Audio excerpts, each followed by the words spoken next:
여기서는 여러분들과 같이 그 함수를 만들고 그 다음에 함수를 호출해 가지고 실행하는 것들을 한번 살펴보겠습니다. 함수의 정의와 실행이라고 했습니다. 그럼 잘 아시겠지만 함수는 항상 이렇게 df로 시작하고 함수의 이름이 나옵니다. 뭐 펑션이라고 할게요. 함수의 이름이 나오고 그 다음에 여는 가로 닫는 가로에는 인수가 나오고요. 그 다음에 콜론으로 끝나죠. 자, 콜론으로 끝나고 함수의 실행 문장, 실행 문장이 있습니다. 실행 문장 뭐 이렇게 x는 x 플러스 1이라고 한 다음에 함수의 값을 반환할 때는 이렇게 return x 이렇게 한다라고 하는 거죠. 그래서 이게 함수를 정의한 거고요. 함수를 호출할 때는 이렇게 함수 이름을 쓰고 그 다음에 이렇게 O 이렇게 하게 되면 자, 여기 있는 것처럼 5가 x에 전달되고요. 5에 전달되고 5 플러스 1 해가지고 5에다가 1을 증가한 값 6이 x에 저장되고 다시 x를 여기 x에는 6이 들어가 있으니까요. 이걸 리턴하면 값은 자 리절트다 라고 하면 리절트에 지금 뭐가 들어가겠어요? 6이 들어가겠죠. 자, 이렇게 함수를 정의하고 함수를 이제 실행해서 사용하는 거. 여기서는 여러분들과 같이 함수를 작성한 다음에 사용하는 거를 잠깐 같이 한번 살펴보도록 하겠습니다. 먼저 우리가 작성하려고 하는 함수는 두 개예요. 첫 번째는 뭐냐면 그 두 개의 수를 입력으로 받아서 큰 값과 작은 값을 찾아야 되기 때문에 일단은 큰 값을 찾는 함수를 한번 만들어 봤고요. 그 다음에 작은 값을 반환하는 함수를 만들어 봅니다. 자, 이렇게 해서 일단 함수 정의를 해야 되는데요. 함수 정의는 앞서 말씀드렸던 것처럼 이렇게 얘하고 df가 나오고 함수 이름이 나옵니다. 그래서 큰 값을 반환하는 함수는 max라고 이렇게 했습니다. 그리고 작은 값을 반환하는 함수는 이렇게 min이라고 했습니다. 각각 만드는 거예요. 그리고 앞에 이제 df가 나오는 거고요. 당연한 거지만 함수의 이름은 가능하면 우리가 기능을 정의한 거에 맞는 단어를 쓰시면 좋겠고요. 일반적으로 함수의 이름은 소문자를 사용합니다. 일단 두 개의 값을 받는다라고 가정을 했기 때문에 여기서 두 개의 값을 하나는 x라고 하고요. 그 다음 하나는 y라고 했습니다. x하고 y. 자, 이렇게 x하고 y에 대한 값을 이렇게 전달하게 되면 요 x하고 y 뭐 간단히 얘기하면 이게 매개 변수가 되겠죠. 매개 변수 파라메타에 x하고 y를 전달받습니다. 자, 그렇다면 큰 값을 찾는다라고 하는 건 뭐죠? 일단 두 개의 값을 비교를 해야 됩니다. 그래서 여기 있는 것처럼 if문을 사용합니다. 그래서 x하고 y를 비교해서 x가 y보다 크다면 다시 한번요. x가 y보다 크다면 누가 더 큰 값인가요?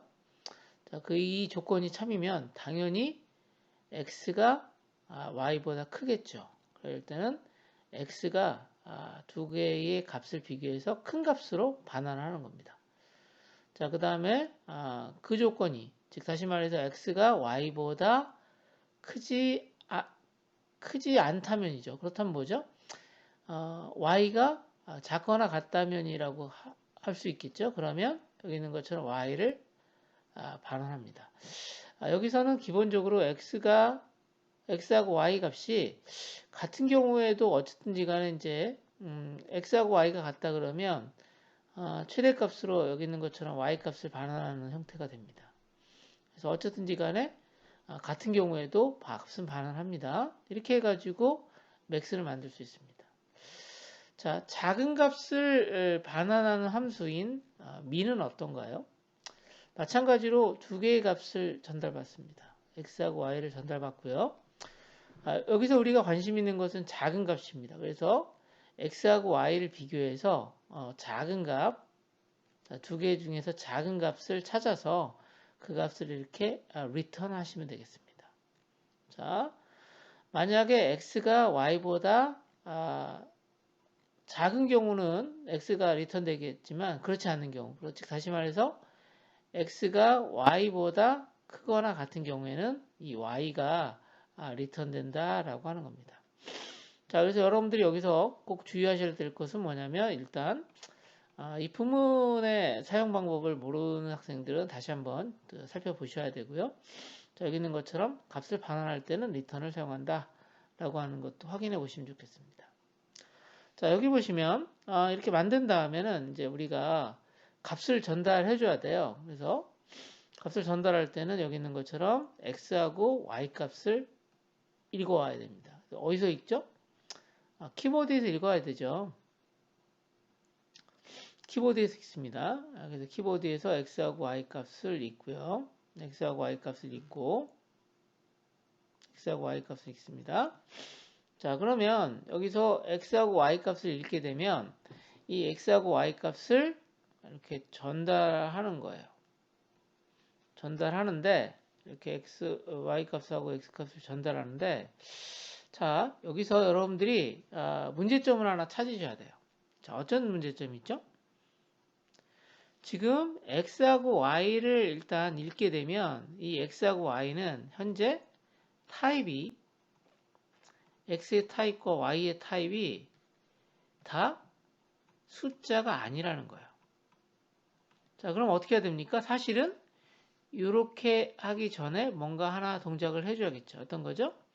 자, 일단 x를 이렇게 int x로 자 바꿔주고 자 y를 이렇게 y를 int y로 이렇게 자료형을 바꿔주는 작업을 여기서 한 다음에 여기 호출을 해야 된다라고 하는 거 알아주시면 되겠습니다. 여기서 빠졌습니다.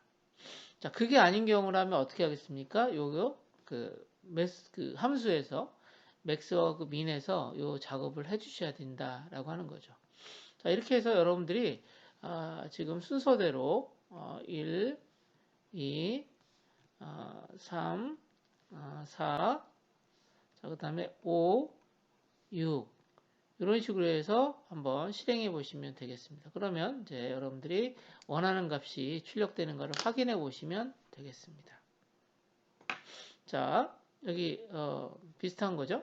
그래서 요거를 그냥 하게 되면 이렇게 이걸 이제 실제 프로그램 하다 보면 여기서 이제 오류가 생긴다는 거예요. 여기서 오류가 생기는 거죠. 자, 오류가 생깁니다. 자, 이 부분, 여기 죄송합니다. 여기 이제 오류가 발생하는데 오류가 발생하는 이유가 뭐냐면 자, 이게 x하고 y를 호출하게 되면 이게 그 비교가 안 되거든요. 그래서 그럴 경우에는 여기 있는 것처럼 %d로 이렇게 할 수가 없기 때문에 이제 결국은 문제가 있는 거예요. 그래서 요 전에 x하고 y에 대한 것들은 실제적으로 넘버 값으로 실제적으로 변환해서 처리를 해야 된다라고 하는 부분입니다. 자, 이렇게 했죠. 그래서 앞서 말씀드렸던 것처럼 x하고 y 값을 어떻게 해요? 숫자로 바꿔서 정수값을 바꿔서 이렇게 호출한 다음에 결과를 여러분들이 확인해 볼 수 있습니다. 이게 이제 중요한 부분입니다. 그래서 프로그램을 할 때 여러분들이 특히나 파이썬 프로그램 같은 경우에는 어떤 문제가 있냐면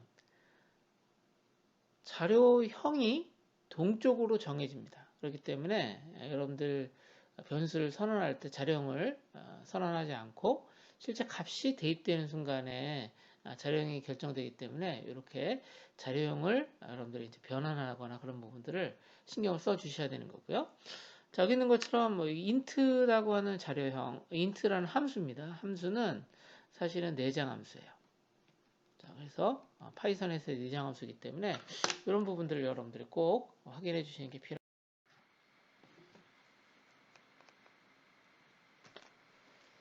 여기서는 학생 점수를 받아서 평균을 반환하는 함수를 만들 건데요. 함수의 이름은 average입니다.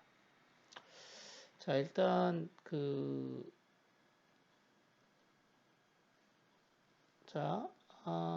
전달 average라는 함수는 지금 학생 점수를 받아야 되니까요. 학생 점수를 이렇게 얻어옵니다. 학생 점수를 이렇게 불러서 호출하는 쪽이 여기입니다. 호출하는 거죠. 자, 그래서 여기 보시면 썸을 0이라고 하고 전달받은 학생의 점수를 하나씩 읽어와요. 하나씩 읽어와가지고 일단 여기서는 읽어오는 게 이렇게 문자열로 이렇게 숫자들이 들어가 있으니까 각각 인트로 숫자로 바꿔가지고 숫자로 바꿔서 이렇게 합을 구합니다. 그 다음에 이제 합을 다 구한 다음에는 합을 여기 있는 것처럼 그 배열의 크기로 나눠가지고 값을 전달하면 이게 평균이 되겠죠. 그래서 리턴하게 되면 평균값이 이렇게 출력되는 겁니다. 자, 이제 여기서 재밌는 게 뭐냐면, 자, 이게 호출하기 전에 어떤 과정을 지금 하고 있냐면, 학생의 점수를 지금 일단 입력을 받습니다. 그래서 인풋을 하게 되면, 이제 학생의 점수를 이렇게 90, 10, 30 한 다음에 이게 엔터를 친 거예요. 자, 그러면 지금 막스에는 어떤 값이 들어가 있냐면 문자열이 들어가 있는 거죠. 어떤 문자열이 들어가 있냐면 90, 10, 30 이렇게 들어가 있어요. 자, 90, 10, 30 중간에는 이제 공백이 있죠.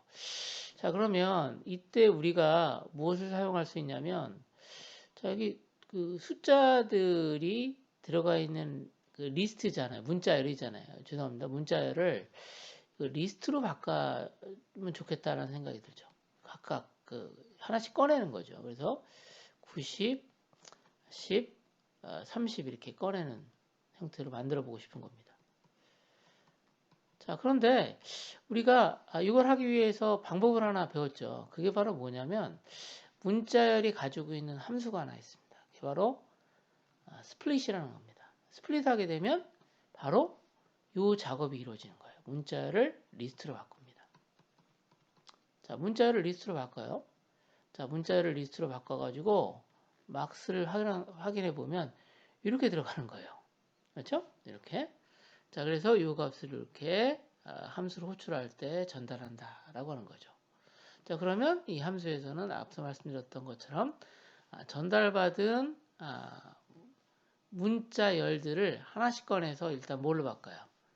자, 숫자로 정수를 바꾼 다음에 합을 구한다라고 하는 겁니다. 그래서 여러분들이 문자를 리스트로 만들기 위해 사용했던 스플릿이라는 함수를 좀 다시 한번 활용해 봤고요. 그 다음에 숫자의 경우는 어떻게 한다? 문자 같은 경우에는 더하기 하려면 어떻게 해요? 문자를 숫자로 바꾸기 위해서 여기 있는 내장 함수 int를 사용해야 된다라고 하는 거 한번 다시 한번 살펴봤습니다. 자, 그렇게 어렵진 않은 함수에 대한 내용인데요. 한번 각자 해당되는 거 한번 작성해 보시면 좋을 것 같습니다. 다음 만들 함수는 이거 뭐라고 싶은 거냐면 1에서부터 어떤 값까지 n이라고 할게요. n까지 합을 구하고 싶은 거예요. 근데 이 n은 지금 아직까지 고정된 값이 아니라는 거예요. 고정된 값이 아니다. 그러니까 즉 다시 말해서 n은 변수를 통해서 전달받을 거라는 거죠. 그래서 여기서 함수를 호출할 때 sum2라고 하는 함수를 호출할 때 이 값을 전달해 준다라고 하는 겁니다. 자, 그러면 여기 있는 것처럼 합을 구하는 거니까 sum을 0이다. 0으로 초기화하고요. 자, 1부터 어디죠? 1부터 여기 있는 x까지니까 1에서부터 x 플러스 1까지 레인지를 정합니다. 그러면 당연히 1에서부터 x까지의 숫자가 나오겠죠. 여기 x라고 하는 게 맞겠네요. 1에서 x까지의 숫자가 나오면 이 값을 하나씩 꺼내가지고 여기 있는 것처럼 썸에다 더해가지고 합을 반환하는 형태의 함수가 되겠습니다. 자, 그래서 여기 보시면 여러분들 확인해 주셔야 될 게 값을 읽어야 되잖아요. 그렇죠? 값을 읽기 위해서 여기 있는 것처럼 input이라는 함수를 사용합니다. 그러면 x에는 지금 읽은 뭐 1에서 10이다. 그럼 10이다 그러면 이렇게 문자열이 이렇게 들어가는 거예요. 문자열을 그냥 전달할 수 없으니까 다시 어떻게 한다? int라고 하는 내장 함수를 통해서 얘를 숫자로 10으로 바꾸고, 자, 그래서 10까지 출력을 하겠다라고 하는 것을 이렇게 합니다. 이 포맷이라고 하는 것은 문자를 출력하기 위해 사용되는 얘도 문자를 내장 함수입니다. 얘는 버전에 따라 좀 다른 것 같아요. 한번 활용해 보시면 좋을 것 같고요. 그 다음에 실제 호출하는 부분은 요겁니다. 그렇죠? 이렇게 해서 sum2로 해가지고 합을 구하는 내용이 되겠습니다. 자, 이렇게 여러분들과 같이 지금 1에서부터 전달받은 숫자, 그래서 전달받은 숫자라고 하는 것은 여기 그 프로그램에서는 x라고 되겠죠? 여기 함수로 보면 sum to x까지 전달받아서 이 값까지 1에서부터 x까지 합을 구하는 함수 살펴봤어요. 자, 그 다음에는 뭐 재밌는 건데, 뭐 여기 있는 것처럼 에버리지를 구하는 겁니다. 합을 구하는, 에버리지니까 평균 구하는 거죠. 근데 0이 나올 때까지 자료를 입력받아요. 그래서 0이 나오면 0을 제외한 값에 대한 것들을 평균을 구하는 거죠. 무슨 얘기냐면 0이 나오기 전까지 값은 어떻게 해야 되겠어요? 즉 값을 다 더해야 되는 거죠. 그런데 여기서는 썸을 구하지 않고 여기 있는 것처럼 스코어라고 하는 함수를 하나 씁니다. 그래서 여기 있는 것처럼 get average가 호출되면 이 함수가 불러져요. 불러지면서 여기 있는 것처럼 scores라고 하는 리스트를 지금 빈 리스트로 만들어서 반복을 합니다. 자, while 한 다음에 true니까 이 프로그램은 안 끝나요. 그렇죠? 언제 끝나겠어요? 여기 있는 것처럼 스코어가 0이 되면, 이 조건이 거짓이 되면 그때 브레이크 하면서 리턴하는 거예요. 그러니까 0이 나오기 전까지는 계속 반복을 합니다. 자, 그래서 일단 숫자를 하나 읽어요. 숫자를 읽어서 얘를 바로 보죠. 정수값으로 바꿔서 스코어에다 씁니다. 자, 그래서 만약에 10이었다. 그러면 여기 있는 것처럼 10이 읽어드리겠죠? 자, 그러면 10은 어때요? 0이 아니니까 스코어스에 들어갑니다. 10에 들어가고요. 10에 들어가고 그 다음에 다시 20을 읽어요. 그러면 마찬가지로 0이 아니니까 얘도 어펜드 추가되는 거예요. 스코어가 계속 스코어스에 추가되고 30 추가됐어요. 그 다음에 읽은 값이 0이었어요. 그러면 어떤 거죠? 읽은 값이 0이었으면 그때 여기 있는 걸 브레이크를 합니다. 그러면서 자연스럽게 리스트는 스코어스라는 리스트가 만들어지겠죠. 스코어스 리스트 하나씩 추가되는 거니까. 그러면서 어떻게 했죠? 브레이크 반복문을 끝내면서 여기 있는 것처럼 스코어스라고 하는 리스트의 합을 구하고 그 다음에 길이를 구해가지고 당연히 길이를 구할 때는 여기 있는 것처럼 스코어스의 리스트를 구한 거니까 스코어스의 길이를 구하는 거니까 당연히 0이 아닌 값만 포함합니다. 그래서 이렇게 해서 하시면 평균값을 구할 수 있다라고 하는 겁니다. 자, 이렇게 해서 여러분들과 같이 함수들 get average 같이 한번 살펴봤습니다.